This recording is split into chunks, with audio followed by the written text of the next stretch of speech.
At the very outset, I, on behalf of the Inner-Line Regulation Commission of the Naga Student Federation, welcome you all to this press conference. I express my gratitude to the press fraternity of Dimapur who have come here with an interest to give us a coverage. We are thankful to you. We are dependent on you. And even in days to come, we look forward to this kind of cooperation. The Naga Student Federation have decided to submit a separate memorandum to the three DCs, namely Dimapur, Chumukedima, and Niuland, because we consider these three districts as a very important district in so far as the implementation and the enforcement of inner line regulation is concerned. We also do not overlook the fact that in the rest of the district, the implementation of ILB is not satisfactory. However, we have decided to have this surgical approach to these particular three districts because we consider that these three districts are the breeding zone for all the influx of outsiders coming to Nagaland. And we also consider that if proper enforcement of inner line regulation is done in these three districts, we expect that major part of the enforcement problem will be solved. Therefore, we have submitted representation to the Deputy Commissioners of Dimapur and Chumukedima. We have been trying to contact the DC of Niuland. However, for the last many days, we have not been able to contact her, and so far we have not been able to submit the representation to her. Therefore, given the opportunity that we have already submitted the memorandum to these two DCs, which I'm sure it is already with you, we have elaborately mentioned as well as penned down our contention in the memorandum. In fact, we are said to say that the influx of outsiders, non-Nagas, who have taken residence in Dimapur are controlling the economy of the whole state. Our memorandum is very clear that because of the hospitable nature of the Nagas, many people from outside comes and take advantage, and instead of becoming respectable guests, many of them have decided and have started behaving like a host. Therefore, we are very firm to state that those outsiders who comes under the purview of inner line regulation cannot and should no longer shy away from this inner line pass system. And now,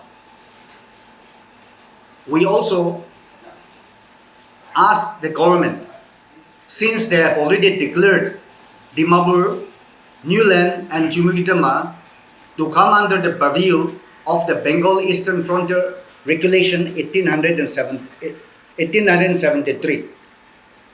We want that systematic implementation must be done in these three districts. Nobody should be allowed to misuse this regulation, and we will not allow any lackadaisical attitude on the part of the administration, on the part of the enforcing agency to relax. We assert that the cut-off year should be 1963, 1st December, where Nagaland was granted a state within the Constitution of India. We are not here to prevent anybody or any non-Nagas coming to Nagaland. We are not here to stop them from coming to Nagaland. At the same time, we also want to send a message to those people who comes to Nagaland that they must respect the existing laws, the existing regulations, without which they will be deemed defaulters, and existing laws should be imposed on them.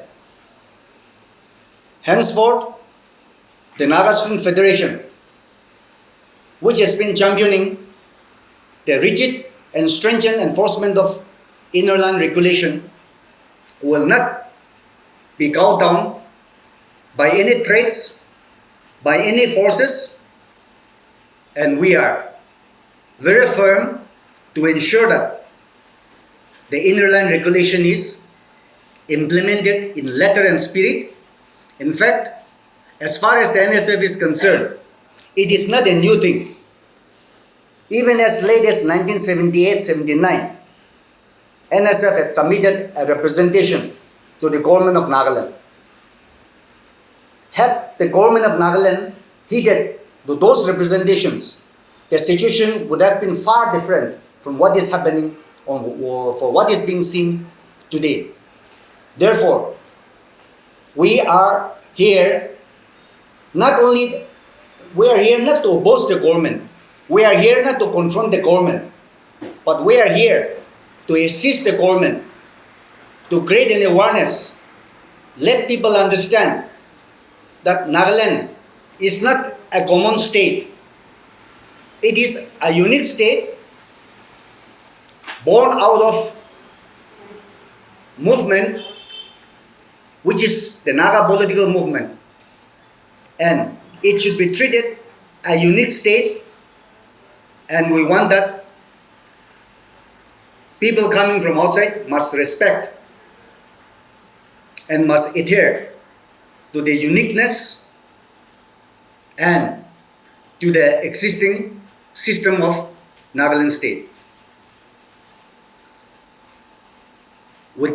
Having said that, I would like to also request my colleagues if they want to add something, and I would also like to invite the press people for any question that you would like to put up. While I'm waiting for your questions, out of the 9-point representation that we have submitted to the deputy commissioners, I would particularize one point, that is those outsiders who used to come to these 3 districts in the morning and they used to leave in the evening. We are even concerned for those people. There will be no exemptions. Everybody will have to be under the radar of the existing inner line regulations. We have made it very clear to the deputy commissioners that they should come out with a mechanism to deal with these people who comes only for a day. So we are going to be very minute, and we will leave no stone unturned to ensure that the implementation of this inner line regulation succeeds in its fullest form. So, how confident are you that the government will be able to implement the ILP regulation? If we want to draw a parallel, we have the NLP Act. It's as good as that. So, how can you expect the government to be efficient? As far as we are concerned, the government is for the people, by the people and of the people. And in many ways, the government also can be awakened by the voice of the people. And we hope and believe that the voice of the people will surely overwhelm the government to respond to the demand, to the call of the situation. And today's situation is such that the future of the Nagas are at threat. We are going to be a servant. We are going to be slaves in our own land. If you look at the economy of the state, nobody will be surprised if they are told that more than 95% of the shop establishment in these three districts are controlled by outsiders, because it is on the ground. And it is because there is no stringent implementation of the ILB system. The economy is in the hands of the outsiders. The development that is being done by Nagaland state is for outsiders. I'm sure Nagaland government will be awakened, because today we are confident that the Naga people have decided to awaken and have decided that the future of Nagaland's economy must come into the hands of the indigenous citizens of the state. So we all know business in Nagaland is dominated by the non-Nagas.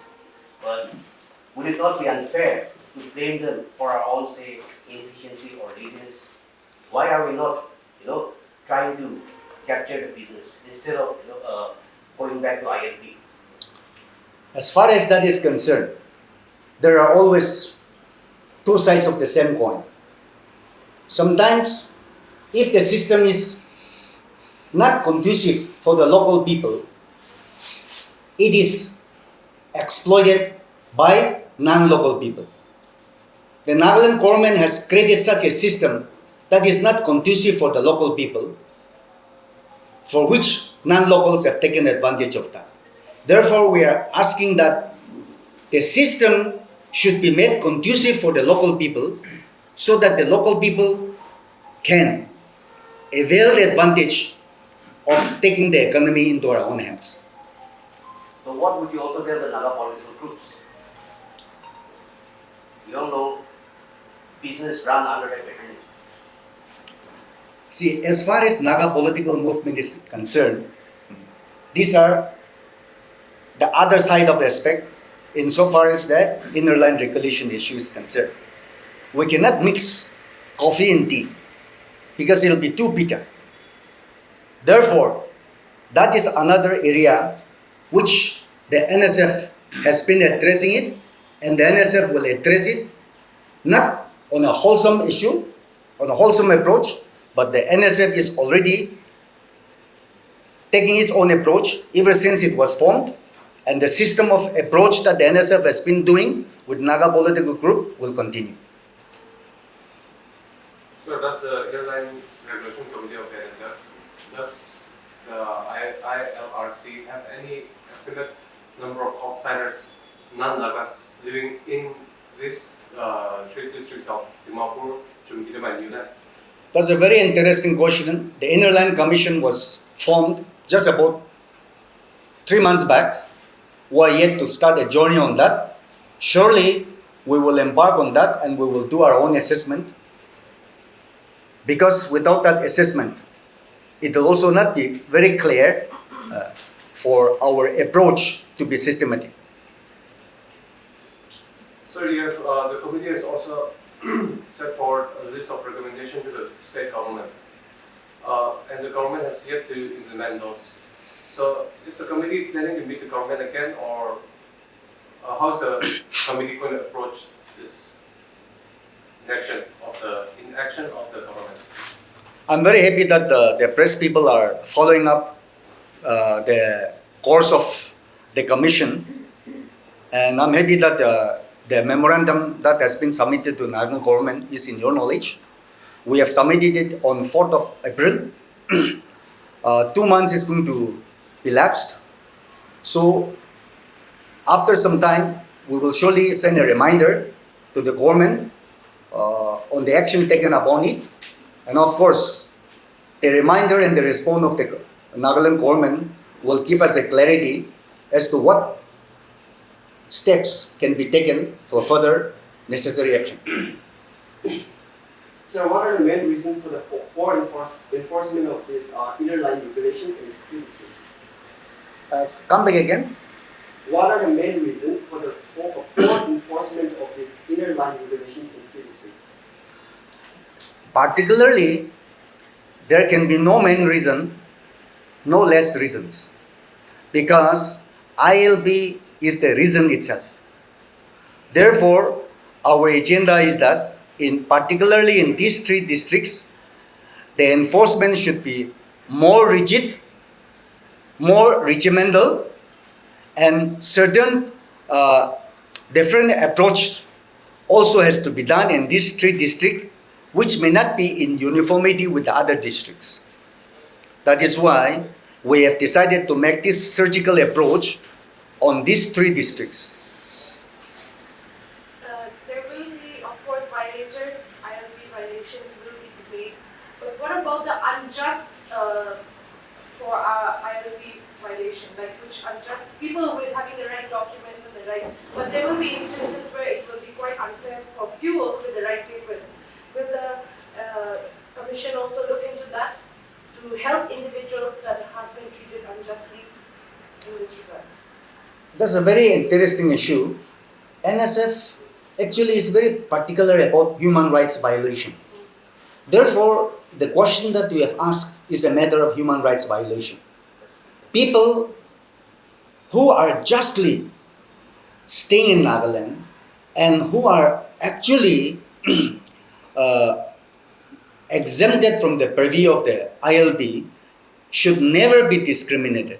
And if such cases are there, and if such cases are found, we request them to directly approach us. If not, the office of Dimapur Naga Sunsun, the office of Dimapur Naga Sunsun, they are readily available, and we will surely ensure that injustice is not committed in the name of the enforcement of ILB. Considering the porous borders that we have around, do we have the manpower, the government, the unions and all, the manpower to actually keep a check on each and every, considering the porous borders that we have? Yes, if we look at the international borders, although there are electric wire fencings, yet infiltration takes place. No matter how much the amount of strictness that you may enforce, certainly infiltrators will be there. However, our desire is that no efforts should be kept in hand to ensure that the borders are well checked, the borders are well manned. That is why in our memorandum, we have already mentioned that dedicated enforcing personnels should be made available specifically for enforcement of this ILB. They should be oriented, they should be sensitized so that they don't discriminate people coming from outside. In fact, we want that ILB issue, the kind of pass given to outsiders coming to Nagaland should not have unnecessary hindrance. There should be an ease of getting the pass. There should be no unnecessary harassment. So we are very definite that once the government wakes up for the enforcement, we are aware that there will be challenges. And the more the challenge, the more we get awakened to find out a solution. We know that stringent enforcement of this ILB surely will also create ramifications. Those ramifications will be an eye-opener for us to ensure that a solution is found. And we're ready to assist the government in that aspect. Sir, this is in regard with the cut-off year. And for the convenience of all, I'll ask you in the house. In cut-off year before 1st December 1963, including non-Nagas inhabited of Nagaland. But if government 1963 or 1979 আছে তো এটা আপনি একটা commission রাখা send তাদের log করে কি নাম আছে Amagan laga stando yadi ki paper de likhi gena ase NSF to eto laga stando itia nutun kwa laga noy moi kwa nishna 19 late 70s para amagan laga stando eto ase aro etui amagan laga stand hobo even in near future also.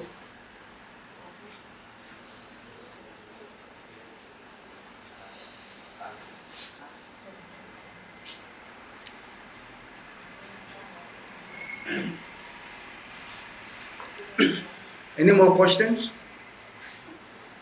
One last thing.